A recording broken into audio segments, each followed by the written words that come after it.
बच्चों, मैं आपका यार सर कीस्टोन कोचिंग सेंटर का डायरेक्टर। आज हम लोग इकोलॉजी, ये इंपॉर्टेंट टॉपिक है, पहले ही बता चुका हूं और इसका सेकंड लेक्चर लेकर आए। इसमें हम लोग बताएंगे ब्रांचेस ऑफ इकोलॉजी, पॉपुलेशन और लैंडस्केप। सबसे पहले एक पॉइंट है, आपको बताए हम लोग इकोसिस्टम बताए हैं, कम्युनिटी बताए, पॉपुलेशन बताए हैं, ऑर्गेनिज्म बताए, सब में डिफरेंस भी पता होगा आपको। लेकिन वहां पर एक और यहाँ एक चीज है जिसको हम लोग उस लेक्चर में नहीं समझ पा रहे थे, बल्कि वहां हम आपको बता ही नहीं थे। वहां अगर बताते तो फिर डिस्टर्बेंस हो जाता, ये अलग से बताना पड़ता है। इसका नाम है लैंडस्केप। अब देखिए ये लैंडस्केप क्या है। मानिए ये हमारा एक इकोसिस्टम है, ये एक इकोसिस्टम है, ये एक इकोसिस्टम, ये सब अलग अलग इकोसिस्टम है। यानी यहाँ पर बायोटिक एबायोटिक का अच्छे से इंटरेक्शन है, रिलेशन है, ये लोग चल रहा है। अलग अलग इकोसिस्टम है और ये अलग अलग इकोसिस्टम के बीच में ये बाउंड्री है।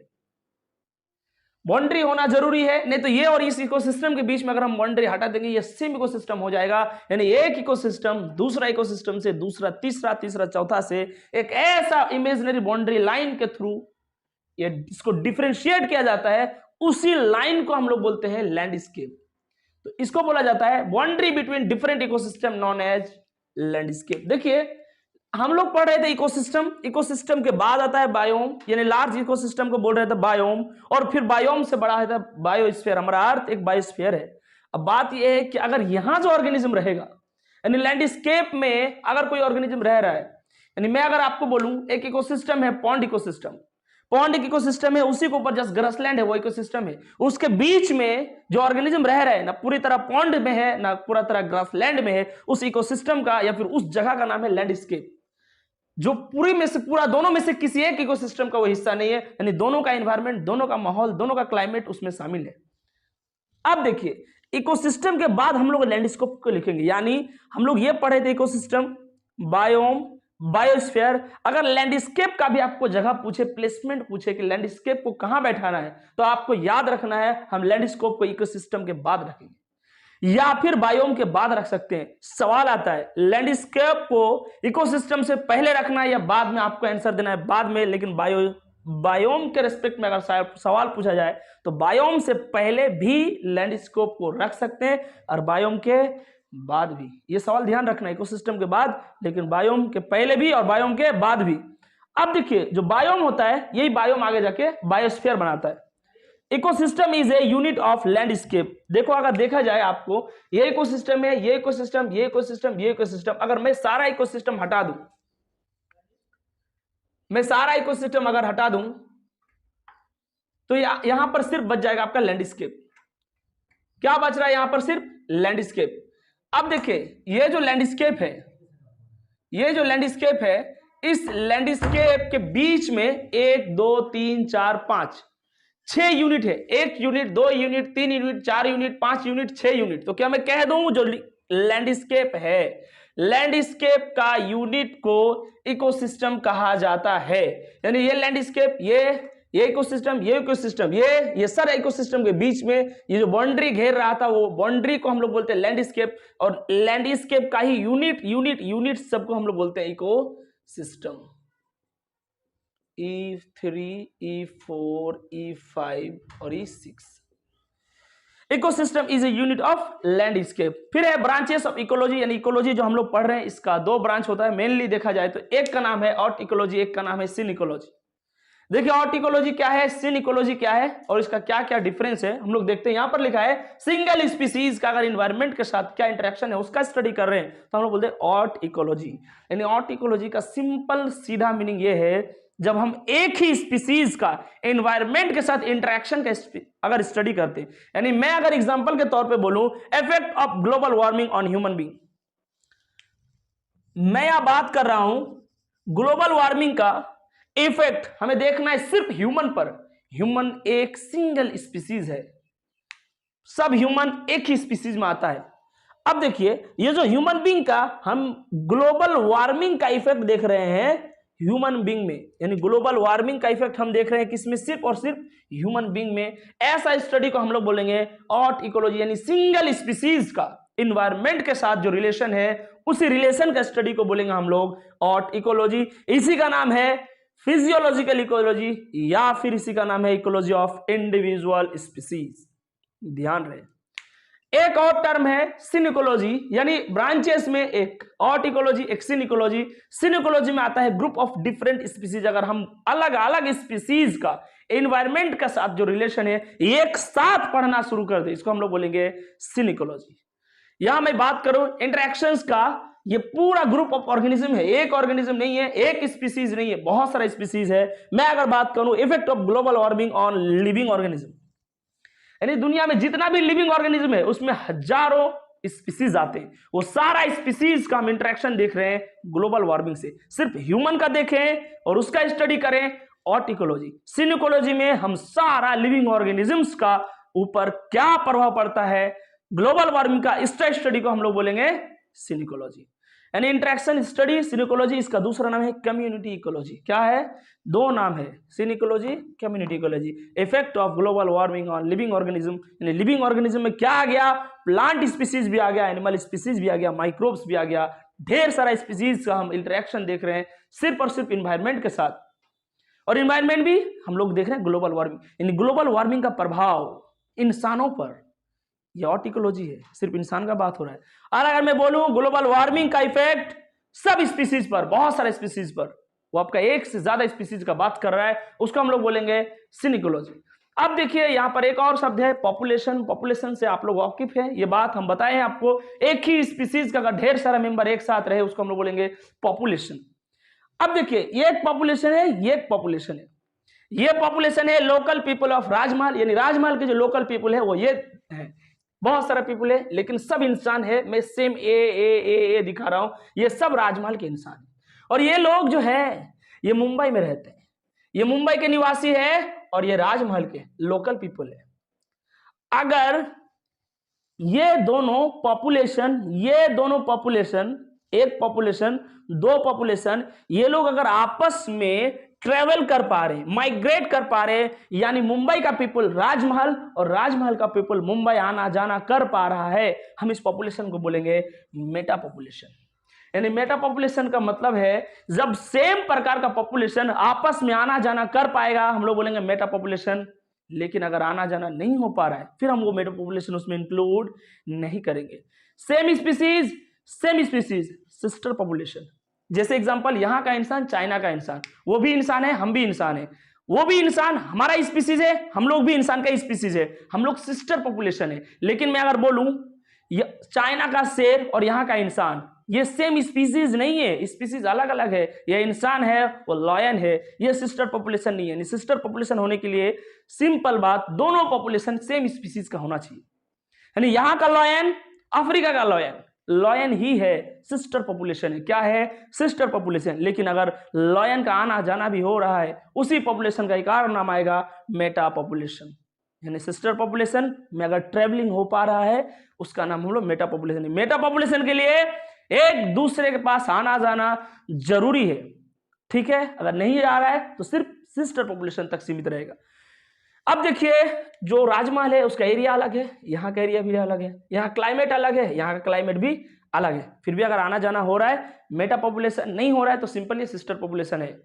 अरे नेपाल में जो लोग रहते हैं, यहाँ जो लोग रहते हैं, सिंपल आना जाना हो रहा है तो ये ट्रेवलिंग हो रहा है, मेटा पॉपुलेशन भी है और एक ही स्पीसीज का है तो वो सिस्टर पॉपुलेशन भी है। ठीक है बच्चों, आप लोग इसको नोट कीजिए, ये आपका सेकंड लेक्चर रहा। इसके बाद फिर मैं आपको इसी लेक्चर में और कुछ चीजें बताऊंगा, आप सबसे पहले इसको नोट कर लीजिए। हाँ तो बच्चों, नोट डाउन करने के लिए बाद अब देखिए यहाँ पर कुछ एग्जांपल्स दिया हुआ है और यहाँ पर है एंडेमिक स्पीसीज, कीस्टोन स्पीसीज, और एक चीज और है इसके बाद मैं आपको बताऊंगा, वो इसमें अभी नहीं आया है। एंडेमिक स्पीसीज और कीस्टोन स्पीसीज, ये दोनों स्पीसीज को हम लोग समझते हैं।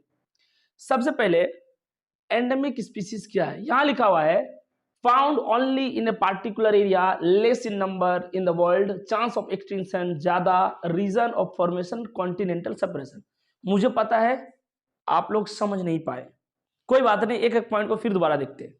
यहां पर पहला है found only in a particular area. Endemic species वो प्रजाति जो कहीं एक ही पार्टिकुलर एरिया में मिलेगा वर्ल्ड में, यानी हर जगह वो नहीं मिलेगा, किसी एक इलाका में किसी एक एरिया में ज्यादा से ज्यादा मिलेगा और बाकी वर्ल्ड में लगभग ना के बराबर मिलेगा।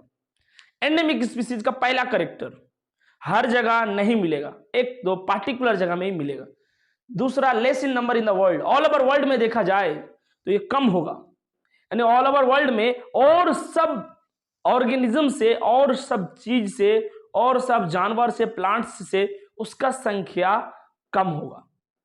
पहला, हर जगह नहीं मिलेगा, पार्टिकुलर इलाका में ही मिलेगा। दूसरा, और ऑल ओवर द वर्ल्ड देखा जाए तो नंबर कम होगा।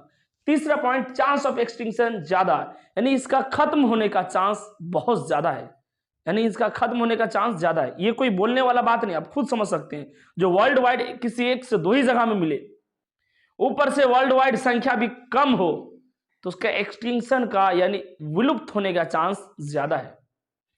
अब देखिए, reason of formation continental separation, इसका जो रीजन ऑफ फॉर्मेशन बोल है वो है आपका कॉन्टिनेंटल सेपरेशन, यानी ऐसा स्पीसीज बना कैसे, एंडेमिक स्पीसीज हुआ कैसे। ये भी कभी नॉर्मल स्पीसीज हुआ करते थे। ये जो भी एंडेमिक स्पीसीज हम लोग समझ रहे हैं, जो दुनिया में बहुत ही कम है, पार्टिकुलर इलाका में मिलेगा, एक्सटिंक्शन खत्म होने का चांस ज्यादा है, ये आप जान रहे हैं। अगर नंबर कम है, किसी एक ही स्पेसिफिक जगह में मिलेगा, उस जगह का जैसे ही क्लाइमेटिक कंडीशन बदलेगा, वो दूसरे जगह में एग्जिस्ट नहीं कर पाएगा, खत्म हो जाएगा। जैसे इंसान हर एक जगह में पाया जाता है, अगर अफ्रीका का क्लाइमेट अचानक बदल जाए तो अफ्रीका का इंसान जो है उसको हानि हो सकता है, वो वहां का पॉपुलेशन डाउन हो सकता है, लेकिन ऑल ओवर द वर्ल्ड इंसान जिंदा रहेगा। लेकिन मैं अगर बात करूं कंगारू का, आपको पता है कंगारू ऑस्ट्रेलिया में मिलते हैं। अगर मैं बोलूं ऑस्ट्रेलिया में क्लाइमेटिक कंडीशन कुछ ऐसा हो गया, वहां का मौसम कुछ ऐसा गड़बड़ हो गया कि वहां कंगारुओं का रहना मुश्किल हो गया, कंगारू को खत्म होना पड़ेगा, उसके पास कोई चांस नहीं है, क्योंकि दुनिया में हर एक जगह में कंगारू नहीं है। और अगर ऑस्ट्रेलिया से कंगारू खत्म, मतलब इस धरती से कंगारू खत्म। तो ये जो स्पीसीज है एंडेमिक स्पीसीज, ये पार्टिकुलर इलाका में ही मिल रहा है और ऑल ओवर द वर्ल्ड संख्या में भी बहुत कम है, नंबर में भी बहुत कम है। तब खुद जानते हैं उसका विलुप्त होने का, उसका एक्सटिंक्ट होने का चांस बहुत ज्यादा है। अब ये ऐसा स्पीसीज कैसे हुआ, ये नॉर्मल स्पीसीज से एंडेमिक स्पीसीज कैसे बन गया, इसके लिए जो रीजन बताया जाता है वो है कॉन्टिनेंटल सेपरेशन। आपको पता है अभी से 20 से 30 करोड़ साल पहले हमारा जो पृथ्वी का स्ट्रक्चर था, नक्शा था, कुछ ऐसा था, यानी पानी पानी अलग और जो लैंड मास था वो अलग था। लैंड मास एक ही लैंड में था, यानी सिंगल कॉन्टिनेंटल था। हमारा अर्थ कुछ ऐसा दिखता था, ये पूरा लैंड मास कुछ इस टाइप से था। इसको हम लोग बोलते हैं पेंजिया। क्या बोलते हैं? पेंजिया। ये बहुत पहले की बात है, कुछ ऐसा हुआ करता था। फिर धीरे धीरे कॉन्टिनेंटल ड्रिफ्ट हुआ, यानी कॉन्टिनेंट सेपरेट्स हुआ और कुछ ऐसे हो गया। आपको पता है आज हमारे पास कॉन्टिनेंट है, एशिया है, ऑस्ट्रेलिया है और भी बहुत सारा कॉन्टिनेंट्स है, 7 कॉन्टिनेंट्स है, और वो सब कुछ इस तरीके से डिवाइडेड है। लेकिन बात यह है कि इस तरीके से जैसे ही इस तरीके में आया, मैं एग्जांपल के लिए बोल रहा हूं, मानिए यहां पर रहता था कंगारू, कंगारुओं का झुंड, मैक्सिमम कंगारू इस इलाका में रहता था। जैसे कॉन्टिनेंटल ड्रिफ्ट हुआ, ये यहां से अलग हो गया, यहां से अलग हो गया, इससे बन गया ऑस्ट्रेलिया। अब ये सिर्फ यहां से ये माइग्रेट होकर चल फिर सकते, इधर उधर जा सकता था, कभी जरूरत पड़ता इधर आता उधर जाता, मैक्सिमम नंबर इधर रह गया।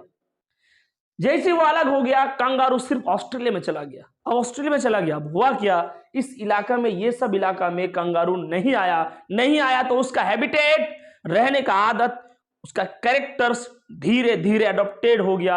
ऑस्ट्रेलिया का मौसम के हिसाब से वो अपने आप को ढाल लिया, यानी कंगारू हजारों साल से वहां रह रहे हैं और रह रहे के कंगारू का व्यवहार कुछ ऐसा हो गया कि अब कंगारू ऑस्ट्रेलिया में ही उसको अच्छा लगने लगा, वहां का मौसम उसको भा गया। अब और सब दुनिया में वो नहीं मिल रहा है, और ले जाके हम उसको उस तरीके के हिसाब से रख भी नहीं सकते जितना मजा उसको ऑस्ट्रेलिया में आ रहा है।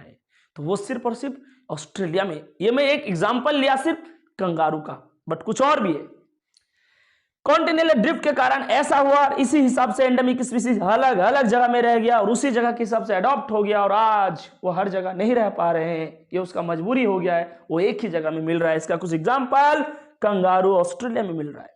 कंगारू सिर्फ कहां मिलेगा? ऑस्ट्रेलिया में। बात अगर करें कीवी, ये कीवी वो फल नहीं जो आप डेंगू में खाते हैं, ये कीवी एक पक्षी है, आपको शायद पता है। ये इंग्लैंड में मिल रहा है, ये कीवी हर जगह नहीं मिल रहा है। ये कीवी कहां मिल रहा है? इंग्लैंड में। अब देखिए इसका भी कुछ ऐसे ही हुआ था, ये भी कीवी इस तरफ रह गया, इंग्लैंड में ही रह गया। इसी तरह मेटासेक्वा, एक प्लांट का नाम है मेटासेक्विया, ये चाइना के वैलीज में मिलते हैं, यानी जे रहा और जे और इस ये वैली सब में मेटासेक्वा मिलता है। वो भी हर एक देश का वैली में नहीं, बल्कि सिर्फ और सिर्फ चाइना के वैली में ही ये प्लांट एग्जिस्ट करते हैं। अगर वहां से खत्म, दुनिया से खत्म। ये सारे के सारे एंडेमिक स्पीसीज है, आपको याद रखना है। अब अगर बात करें कीस्टोन स्पीसीज, ये नाम सुना सुना लग रहा है, मुझे अच्छा लग रहा है बोलने में और आपको भी सुनने में अच्छा लग रहा है। कीस्टोन, शायद हमारा चैनल भी कुछ इसी से रिलेटेड है, क्या यही नाम तो नहीं है? स्पेलिंग देखिए, ये कीस्टोन स्पीसीज, ये कौन सा स्पीसीज है? सर एंडेमिक स्पीसीज का कैरेक्टर हम समझ चुके हैं। एंडेमिक स्पीसीज पर्टिकुलर एरिया में मिलेगा, नंबर वर्ल्ड वाइड कम होगा, एक्सटिंक्शन का चांस सबसे ज्यादा होगा। एक एग्जांपल है कंगारू इन ऑस्ट्रेलिया, कीवी मिल रहा है इंग्लैंड में, मेटासेक्वा चाइना का वैली में मिल रहा है। इस प्रकार एक स्पीसीज है कीस्टोन स्पीसीज, इसका भी कुछ कैरेक्टर्स है, इसका भी कुछ देखते हैं ये कौन सा स्पीसीज है और किस किस स्पीसीज को कीस्टोन स्पीसीज कहा जाता है। सबसे पहले कीस्टोन स्पीसीज के बारे में बताया जाता है कि नंबर में बहुत कम होता है, ये नंबर में बहुत कम होगा, यानी इकोसिस्टम में ऑल ओवर देखा जाए तो इसका संख्या बहुत कम होगा। ऑल ओवर इकोसिस्टम इसका नंबर बहुत ही कम रहेगा। और क्या होगा? इसका बायोमास भी कम होगा। अब ये बायोमास क्या है, मैं नेक्स्ट लेक्चर में इसको थोड़ा डिटेल से लूंगा, आपको अच्छे से समझाऊंगा, बस अभी याद रखिए बायोमास कम।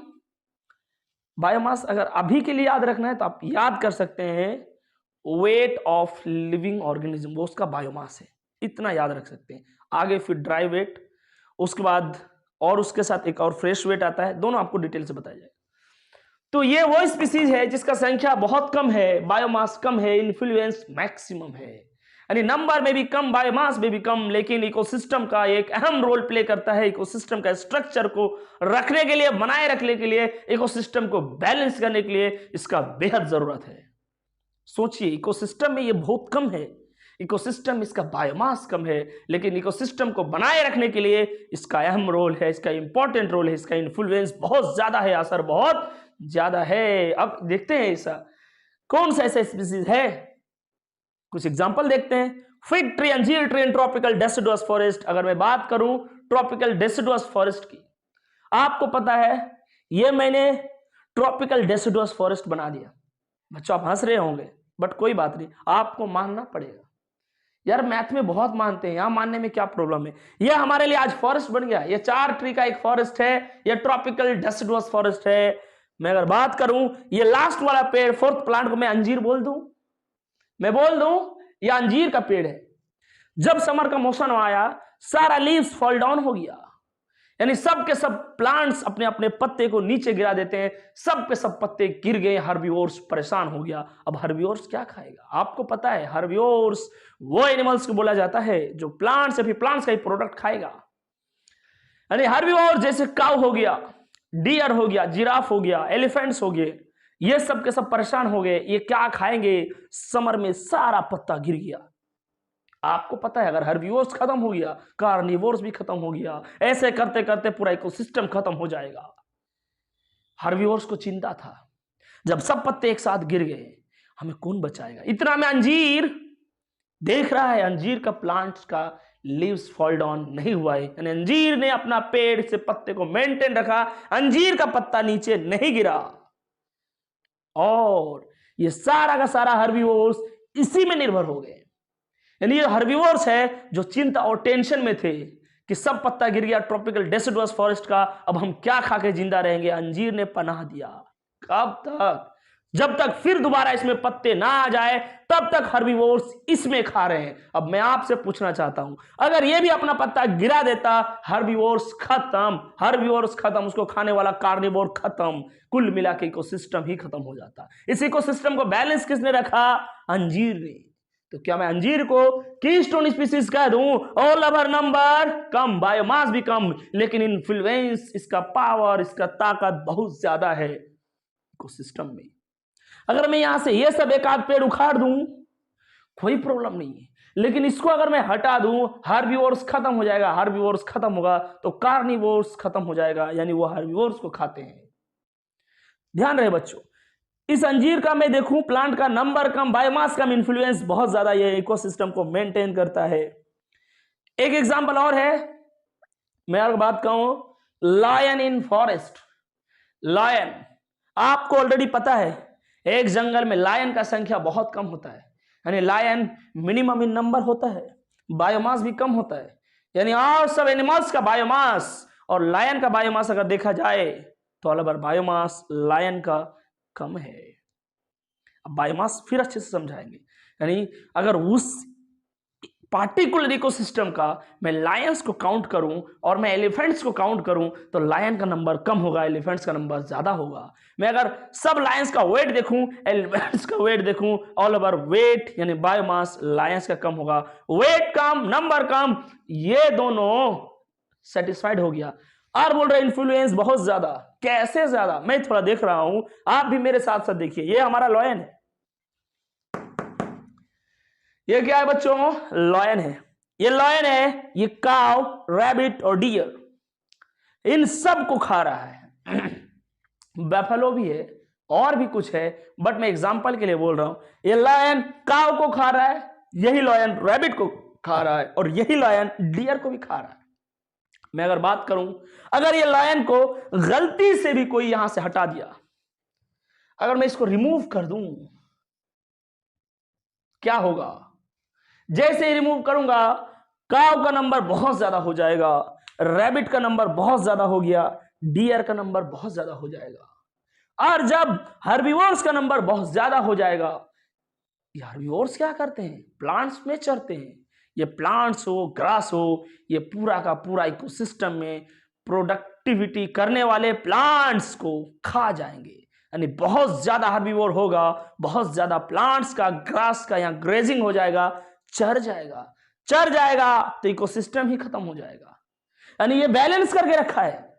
ये काव जैसे बहुत ज्यादा होगा, काव को घटा दिया खा के, ये ऐसा भी हो सकता है जैसे इसको हटाएंगे इनका नंबर हद से ज्यादा बढ़ेगा, क्योंकि इनके खाने वाला नहीं है, और जब हद से ज्यादा इनका नंबर बढ़ेगा